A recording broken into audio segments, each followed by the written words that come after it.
Hello, welcome to my YouTube channel. So let's start our second part of chapter Forests are Lifeline. So here we go with the interdependence of the plants and animals in the forest. Forest के अंदर जो plants और animals होते हैं वो interdependence होती है उनमें, मतलब आपस में एक दूसरे पे depend होते हैं. How? The plants and the animals in the forest depend on each other for their survival. Survival के लिए एक दूसरे पे depend होते हैं. The dependence of plants on animals. अब इसमें बात करेंगे किस तरीके से जो plants हैं वो animals पे depend होते हैं. First is animal produce carbon dioxide. Animals क्या प्रोड्यूस करते हैं? जब वो ब्रीदिंग करते हैं कार्बन डाइऑक्साइड प्रोड्यूस करते हैं during the respiration which is taken up by the plants for the photosynthesis to produce food. तो एनिमल ने प्रोड्यूस किया कार्बन डाइऑक्साइड जिसको ले लेते हैं plants for the photosynthesis to produce food. Second, animals like the butterflies, honeybee, birds and bats help the pollinate flowers in the forest. हमने pollination के बारे में पढ़ा था, तो उसमें ये जो सारे इंसेक्ट्स हैं, बटरफ्लाई, हनीबी, बर्ड्स हैं, बैट्स हैं, ये जो पॉलन ग्रेन्स होते हैं इसको एक फ्लावर से दूसरे फ्लावर तक ले जाने का काम करते हैं, तो पॉलिनेशन में हेल्प करते हैं फॉरेस्ट के अंदर. Third is animals also help in the dispersal of fruits and seeds over the long distances in the forest. इसी तरीके से जो एनिमल्स हैं है ना, वो क्या करते हैं, जो फ्रूट्स हैं उनकी बॉडी पे लग जाते हैं या जो सीड्स हैं फिर वो दूर तक ले जाके वहाँ पे उसको जो सीड को ग्रो होने में हेल्प करते हैं in the over the long distance, बहुत दूर तक ले जाते हैं in the forest. Fourth is animals excreta and their dead bodies. Animal का जो वेस्ट प्रोडक्ट है एंड जो फीसिस है और उनकी जो डेड बॉडीज हैं वो कन्वर्ट हो जाते हैं ह्यूमस में in the soil by the action of the decomposer. जो माइक्रो ऑर्गेनिजम्स हैं ना, जो डीकम्पोजर्स हैं उसको डीकम्पोज कर देते हैं and the humus act as a manure and provides a mineral for the growth of plants. और वो जो ह्यूमस बन जाती है ना, वो कैसा काम करती है? मैन्योर का काम करती है जिससे मिनरल्स मिलते हैं for the growth of plant. तो इस तरीके से एनिमल्स प्लांट्स को हेल्प करते हैं. तो प्लांट्स जो हैं एनिमल्स पे डिपेंड है. And the dependency of animals on the plants. Animals कैसे प्लांट्स पे डिपेंड है? एनिमल्स डायरेक्टली और indirectly depend on plants for food. Plant animals जो हैं डायरेक्टली जो हर्बीवोर्स हैं, जो प्लांट्स ही खाते हैं, वो तो प्लांट्स पे डिपेंड है ही. बट इनडायरेक्टली कैसे? वो वाले एनिमल कार्निवोर जो हर्बीवोर्स को खाते हैं तो वो इनडायरेक्टली प्लांट्स पे डिपेंड हो गए. Second, tall trees give shelter to the various animals. जो बड़े बड़े ट्रीज हैं वो दूसरे एनिमल्स को, बहुत सारे एनिमल्स को शेल्टर देते हैं, रहने की जगह देते हैं. Most birds like the nest on the branches of the trees. Birds जो हैं अपने घोंसले बनाते हैं ट्रीज पे. Animals like the monkeys and app live on trees. ये मंकी एप तो ट्री पे ही रहते हैं. Third, plants produce oxygen. अब एनिमल ने कार्बन डाइऑक्साइड ली और प्लांट क्या रिलीज करते हैं? ऑक्सीजन रिलीज करते हैं during the photosynthesis which is taken up by the animal for the respiration. So these are the way that both are interdependent. Her plant जो animal है आपस में एक दूसरे पे डिपेंडेंट है. Now come to the very important topic, that is a food chain. Food chain क्या होती है? We know that all the animals, whether the herbivores or carnivores, herbivores होते हैं जो herbs खाते हैं, carnivores जो एनिमल्स को खाते हैं. तो भले ही वो हर्बीवोर है, भले ही वो कार्निवोर है, डायरेक्टली और indirectly depend on the plants for the food. ये हमने समझ लिया. Organisms which fade on plants, herbivores often get eaten by other organism, carnivores. तो क्या कह रहे हैं कि ऑर्गेनिज्म जो प्लांट्स पे डिपेंडेंट होते हैं फूड के लिए वो हर्बीवोर होते हैं, और हर्बीवोर्स को कौन खाता है? अदर ऑर्गेनिज्म जो जिसको हम बोल देते हैं कार्निवोर. हर्बीवोर्स को कार्निवोर्स खा लेते हैं. ठीक है. So a series of organisms link together by the process of eating. वो वाले ऑर्गेनिज्म जो आपस में इंटरलिंक्ड है किस बेसिस पे? ईटिंग के बेसिस पे. एंड बीइंग ईटन, खुद भी क्या खाते हैं और कौन उनको खाता है for the food is called the food chain. तो फर्स्ट लेवल पे क्या था? सेकंड, उसको किसने खाया, फिर उसको किसने खाया. तो ये सारा जो चेन है इसको बोल देते हैं food chain. So a series of the organisms link together by the process of eating and being eaten for food is called the food chain. For example, grass is eaten by the grasshopper. Grass को कौन खाता है? Grass hopper खाता है, insect है. Which in turn is eaten by a frog. फिर grasshopper को कौन खाता है? फ्रॉग खाता है, जो क्या है? एक प्राइमरी कार्निवोर है ना. सबसे पहले का कार्निवोर है, ये तो हर्बीवोर था, ये पहला कार्निवोर है, तो ये क्या हो गया? Primary carnivore. The frog is eaten by snake. Frog को किसने खाया? स्नेक ने खाया. ये क्या हो गया? सेकेंडरी कार्निवोर हो गया, ये सेकेंडरी कार्निवोर हो गया। The snake is eaten by an eagle, इसको कौन खाता है? ईगल खा लेती है, तो वो क्या होगी? टॉप कार्निवोर होगी, एंड में हो गई। This forms a food chain, तो ये क्या बन गया? सारा का सारा फूड चेन बन गया। ठीक है, अब इसमें क्या होता है? Flow of energy in a food chain, कि इसमें जो फूड चेन है इसमें एनर्जी का फ्लो होता है। कैसे हम बोल सकते हैं एनर्जी का फ्लो होता है? क्या होता है कि सन क्या है? एक अल्टीमेट सोर्स ऑफ एनर्जी है। सन से प्लांट जो है फोटोसिंथेसिस के थ्रू केमिकल एनर्जी में कन्वर्ट करते हैं। अब वो सन की एनर्जी आ गई प्लांट में, प्लांट को खाते हैं हर्बीवोर्स, अब वो एनर्जी किस में ट्रांसफर हो गई? हर्बीवोर में। हर्बीवोर को खाएगा प्राइमरी कार्निवोर, एनर्जी किसमें ट्रांसफर हो गई? प्राइमरी में। अब प्राइमरी कार्निवोर को सेकेंडरी कार्निवोर खाएगा, एनर्जी उसमें ट्रांसफर हो गई। अब फिर उसको टॉप कार्निवोर खा लेगा। तो इस तरीके से फूड चेन में फ्लो ऑफ एनर्जी होती है। ठीक है, अब आपको अच्छे से समझ में आ जाएगा। All organisms get energy from the food they eat, सबको एनर्जी कहाँ से मिलती है? जो खाना वो लोग खाते हैं। A food chain is a simple representation of the flow of energy in nature, तो फूड चेन क्या चीज़ है? मेनली सिंपल रिप्रेजेंटेशन है फ्लो ऑफ एनर्जी का नेचर के अंदर। The sun is the ultimate source of energy on the earth, earth का ultimate source of energy क्या है? Sun. Plants get light energy from the sun and change it into chemical energy, जो plants है sun energy को chemical energy में convert कर देते हैं during photosynthesis. When animals eat the plants, जब एनिमल प्लांट को खाते हैं, this energy is transferred to the animals. When an animal eat this animal, अब वो कार्निवोर है दूसरा, इस एनिमल को खाएगा, this energy get transfer to that animal, उस एनिमल में आ गई। For example when a grasshopper eat grass, जब ग्रास ओपर ने ग्रास खाया, the energy from the grass get transferred into the grasshopper. When a frog eats this grasshopper, जब frog इस grasshopper को खाएगा, the energy from the grasshopper transfer into the frog. When a snake eat this frog, the energy get transferred into the snake, frog से snake में आ गई। When any of these organism die, जब इनमें से कोई भी मरेगा, the energy passes into the decomposers, वो कहाँ जाएगी? डिकम्पोजर्स में, माइक्रो ऑर्गेनिजम्स में आ जाएगी। So energy is always transferred from producers to primary consumers and then to the secondary consumers. तो सबसे पहले आएगा प्रोड्यूस करने वाला, कौन प्रोड्यूस कर रहा है, कौन बना रहा है खाना, तो वो सबसे पहले होते हैं प्रोड्यूसर्स। तो कहाँ से ट्रांसफर होती है? From producers to primary consumer then to the secondary consumer. The food chain always starts from the producers. Decomposers play their role when the organisms die. अब भले ग्रास ऊपर मर गया तो भी डिकम्पोजर काम करेगा, ग्रास खत्म हो गई तो भी डिकम्पोजर काम करते हैं, फ्रॉग मर गया तो भी डिकम्पोजर्स काम करेंगे, स्नेक मर गया तो भी।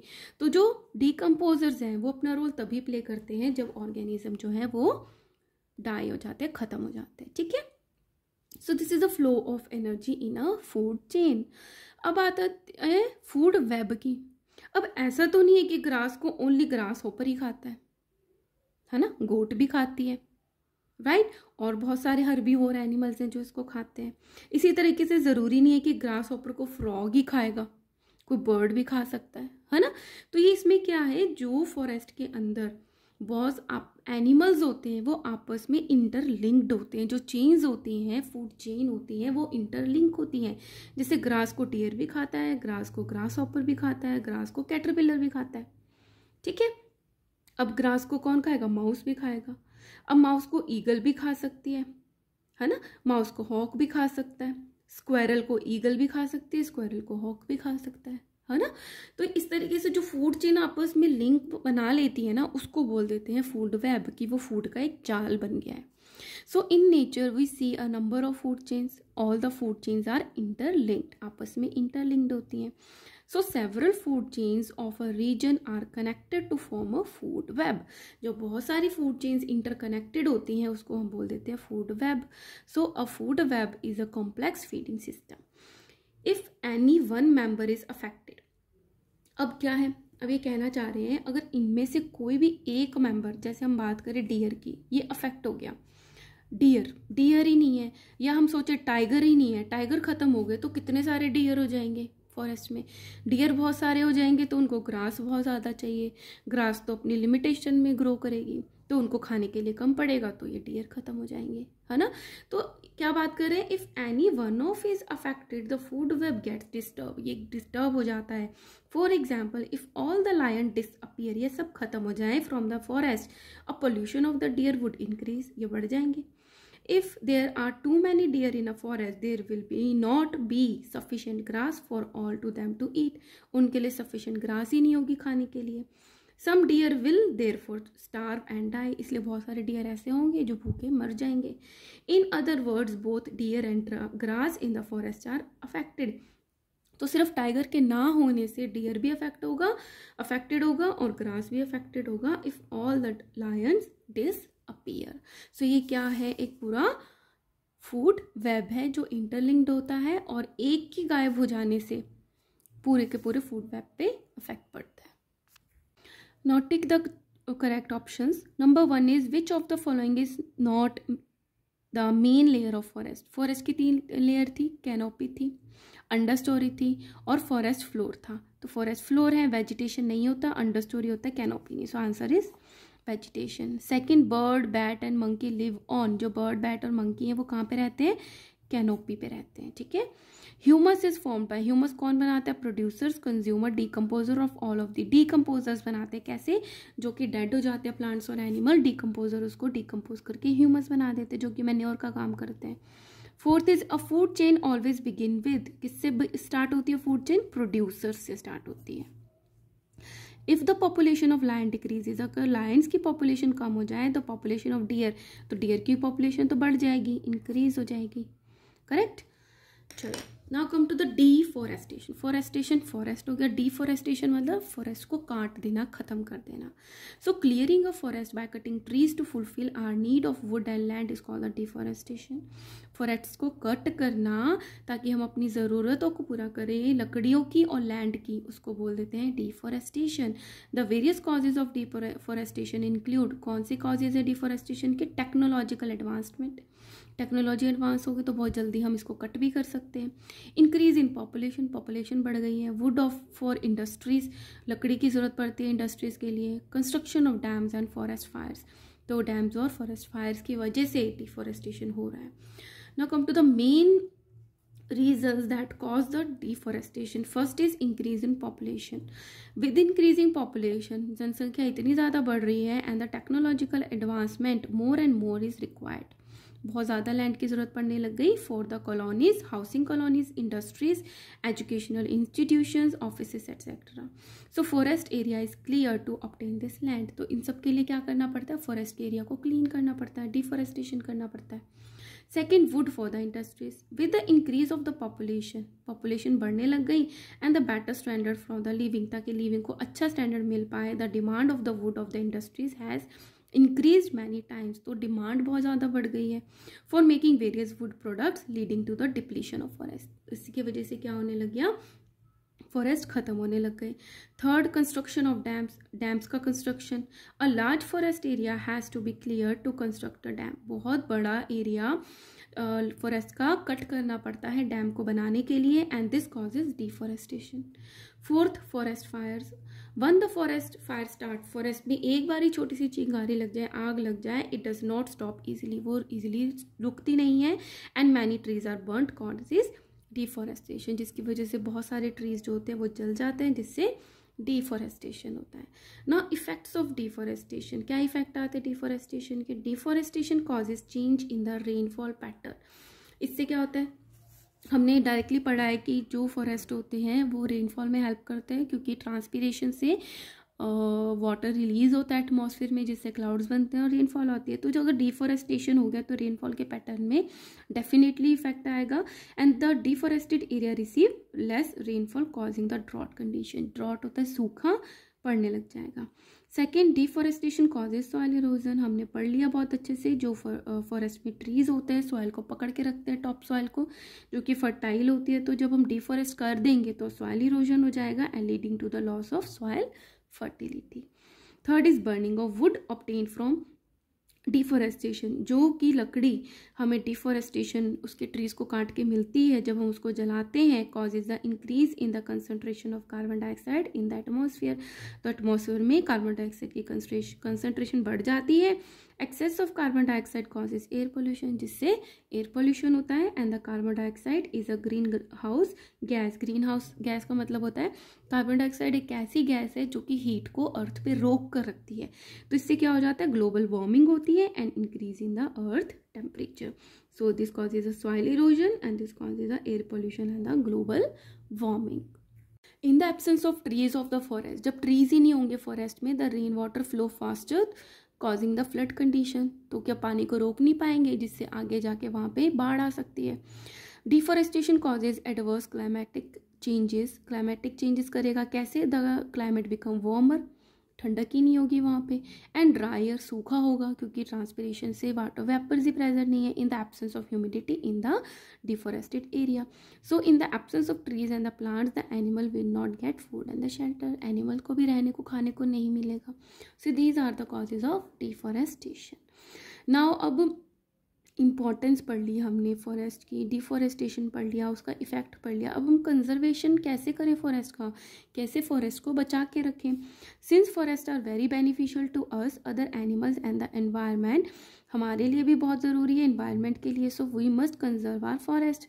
सम of the ways to conserve forest are given below. किस तरीके से हम कंजर्व कर सकते हैं। Number 1, excessive cutting down of the forest trees should not be allowed by the government. Government को अलाउ ही नहीं करना चाहिए कि इतने ज़्यादा आप फॉरेस्ट के ट्रीज़ को काटो। Second, tree for a tree, एक ट्री काटो दूसरा लगाओ। Principle should be adopted. For every tree that has been fallen a new tree should be planted. एक ट्री को आप गिराओगे, काटोगे, आपको दूसरा लगाना ही है। Third, paper products such as the old newspaper, magazine, books and notebooks etc. should be recycled to conserve forest. कि जो ये पेपर प्रोडक्ट्स हैं जो कि हमें वुड से मिलते हैं, है ना, ट्री से मिलते हैं, तो इनको भी रिसाइकल करके हमें फॉरेस्ट को कंजर्व करना चाहिए। Fourth, uses of wood as a fuel should be discouraged. कि हम वुड को एज अ फ्यूल यूज़ करें, इसको भी डिस्करेज करना चाहिए, बढ़ावा नहीं देना चाहिए। Third, fifth is any breakout of the fire in the forest should be fought quickly using modern methods. की अगर जंगल में आग लग जाती है तो उसको मॉडर्न मैथड से जल्दी उसको बुझा देना चाहिए। Sixth, forest must be protected from the insect, paste and the infection by treating them with insecticide and the pesticide. अगर फॉरेस्ट में कोई इन्फेक्शन हो गई है या पेस्ट आ गए हैं तो उनको पेस्टिसाइड और इंसेक्टिसाइड से उसका ट्रीटमेंट करना चाहिए। ठीक है। Now LPG to the every house Ujjwala Yojana. तो इसमें क्या था, Pradhan Mantri Ujjwala Yojana aims to provide a clean cooking fuel. इसमें क्या था, उज्ज्वला योजना में क्या किया कि हम क्लीन कुकिंग फ्यूल देंगे LPG। LPG क्या होती है, जितनी रिलीज होती है उतनी पूरी की पूरी बर्न हो जाती है। To safeguard of the health of all, ताकि सबको हेल्थ जो है वो सेफ रहे, स्पेशली वुमेन, क्योंकि वही हैं जो लकड़ी जलाती हैं, खाना बनाती हैं रूरल एरियाज़ में, तो उनको लंग्स की प्रॉब्लम्स होती हैं। So under this scheme 5 crore LPG connections will be provided to the BPL, below property line, कि जो गरीबी की रेखा उससे भी नीचे हैं, उनको 5 करोड़ LPG कनेक्शंस दिए गए फैमिलीज़ को। अ number of the house holds in India relay on firewood. बहुत सारे ऐसे घर हैं जो अभी भी लकड़ी से, कोल से और डंग केक से, जो गोबर के होते हैं ना, केक्स होते हैं, उसको यूज़ करके फ्यूल यूज करते हैं for cooking. The smoke from the burning such fuels, उनकी जो स्मोक आती है that causes pollution and also adversely affect the health of the people. Pollution भी करते हैं और पीपल के हेल्थ पे भी इफेक्ट करते हैं, causing the several respiratory disease, जिससे सांस की प्रॉब्लम होती है। To ensure women's empowerment specially in the rural India, this connection will be issued in the name of women of the household. ताकि हम वुमेन्स को एम्पावर दें, कुछ ना कुछ पावर दें, तो ये जो कनेक्शंस दिए हैं ये घरों की वुमेन्स के नाम पर दिए हैं। ठीक है। So this is the Ujjwala योजना।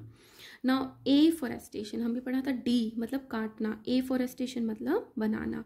With the growing awareness among the people, लोगों को हम इसके बारे में बताएं। The importance of the forest has been realised, ताकि उनको पता चले फॉरेस्ट की क्या अहमियत है, इम्पॉर्टेंस है। Special drives of planting more and more trees to save the environment from the adverse effects of deforestation is called the afforestation.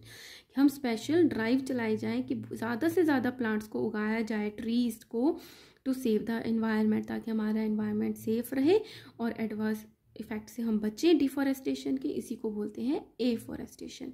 Thus it become our moral duty to conserve forest, तो हमारी ये क्या बन जाती है, एक moral duty बन जाती है कि हम फॉरेस्ट को कंजर्व करें and protect our environment for the benefit of our future generations. In India in the first week of July के फर्स्ट महीने में वन महोत्सव मनाया जाता है, is celebrated. It is in this program the various government and the non government organisation participate and plant saplings on the large scale. तो इस time पे one महोत्सव में गवर्नमेंट की भी बहुत सारी एजेंसीज हैं, ऑर्गेनाइजेशंस हैं और नॉन गवर्नमेंट की भी हैं, जो बहुत सारी सैपलिंग्स को, छोटे छोटे प्लांटेशंस को उगाती हैं बहुत लार्ज एरिया में, ठीक है। Now come to a case study. A Chipko movement originated from an Asian that occurred in a remote village called the Reni in Garhwal high up in Himalayas in March 1973। एक चिपको आंदोलन हुआ था, कहाँ हुआ था, रेनी में हुआ था, गढ़वाल में, जो कि हिमालयाज में है। कब हुआ था, मार्च 1973 में। A logging contractor was allowed to cut down trees in a forest close to the village. Logs होते हैं ना, लकड़ी के मोटे मोटे से लॉग जो ट्रंक से बनते हैं, तो उनको कॉन्ट्रैक्टर को अलाउ किया गया कि आप जाके कट कर दो फॉरेस्ट को अपने लॉग के लिए, जो कि विलेज के पास में था forest. The villagers did not want this to happen, so they protest again the cutting of trees. तो विलेजर्स नहीं चाहते थे कि उनके पास का जो जंगल है वो काटा जाए, तो उन्होंने अपोज किया। So one day the contractor man came in the forest when the local man out for work. तो जो वो कॉन्ट्रैक्टर था वो तब आ गया जब वहाँ के जो आदमी लोग थे, मेल्स थे, वो बाहर काम करने के लिए गए। The women of the village under the leadership, तो वहाँ की जो औरतें थी जिन्होंने लीडरशिप के, कौन सी लीडरशिप के अंडर, गौरा देवी जी के अंडर में, रीच द स्पॉट, वहाँ पर गई and quickly clasps the trees trunk, तो ट्रीज की जो ट्रंक्स होती हैं उनको पकड़ लिया। This activity prevented the workers from cutting down the trees, और जिससे वो जो वर्कर्स थे वो इन ट्रीज को नहीं कट कर पाए। द फॉरेस्ट वॉज सेव्ड, और फॉरेस्ट बच गया। The incident give birth to the Chipko Andolan, इस इंसिडेंस ने बर्थ दिया चिपको आंदोलन को। The hug the tree movement, the movement quickly spread across the country, तो ये जो चिपको आंदोलन है पूरी कंट्री में फैल गया under the leadership of Sunderlal Bahuguna and the Chandi Prasad Bhatt, तो इनके अंडर में ये पूरे भारत में फैल गया। The destruction of the forest not only reduces the availability of the forest products, तो इनसे हमें क्या समझ में आता है कि जब हम फॉरेस्ट को कट करते हैं तो जो फॉरेस्ट के प्रोडक्ट्स हैं वही कम नहीं हो जाते, but also reduces the quality of soil, soil की क्वालिटी भी कम होती है and the sources of water, water भी कम हो जाता है। The leaders of the Chipko movement emphasise that the important gift of trees is not timber, तो उन्होंने क्या बताया कि जो फॉरेस्ट का, ट्रीज़ की जो इम्पोर्टेंस है वो ये नहीं है कि वो हमें टिम्बर देते हैं, लकड़ी देते हैं। They also give 5F, food देते हैं, फॉडर मतलब चारा देते हैं एनिमल्स को, फ्यूल देते हैं, फाइबर देते हैं और फर्टिलाइज़र देते हैं। For a self sustained society, हमारी सेल्फ सस्टेन्ड सोसाइटी के लिए बहुत कुछ करते हैं, ठीक है। So here I have completed this chapter. So guys, next videos में मैं आपको इसके क्वेश्चन आंसर कराऊंगी।